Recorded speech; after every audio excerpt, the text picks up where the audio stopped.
Okay, crazy opinion time. I just got out of watching Joker Folie deux in theaters, and I actually love this one. So, for me, I think I came away really liking it because it is much more its own film than the first one.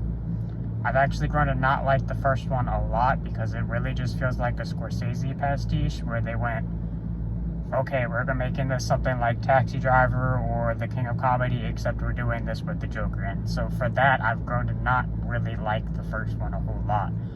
But we get to this one, and this one is very unique and very much just its own film. And I can picture why some people come away not liking it, maybe. Like, if you're really into the comics, into comic book films, you're big fans of like the Christopher Nolan movies, like I'm sure obviously you went into this wanting something different. I kind of don't know how we were going to get to anything like what those people probably envisioned from the way the first movie ended. I mean, we did get glimpses of how we maybe could have got there with some certain scenes later on, but that just isn't really the movie I thought we were going to get in the first place. So I mean, it does some things that surprise me. I didn't expect this film, but I also don't think I expect the film that somehow other people were expecting. It also definitely is a musical, so if you've heard that, that is true.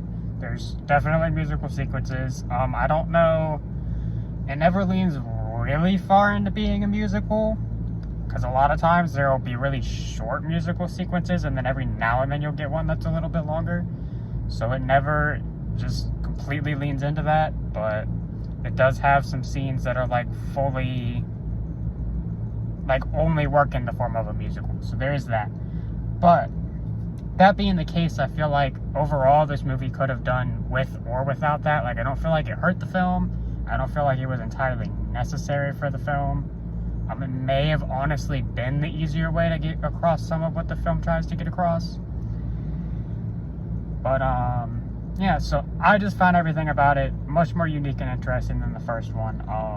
I actually love what this film tries to say. I was thinking it was going to feel like a very reactionary film, where I was maybe going to come away not liking it because I don't like the idea of thinking a filmmaker made a film basically expressing that he doesn't actually like how his first film was received, when, like, it was obvious it probably could have been received that way.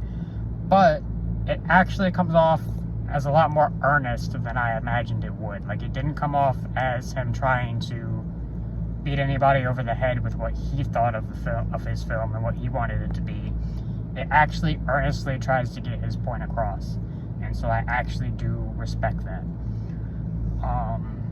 There's some great cinematography in this film. I feel like just on a technical level, there's a lot of stuff that's also better about this film than the first one.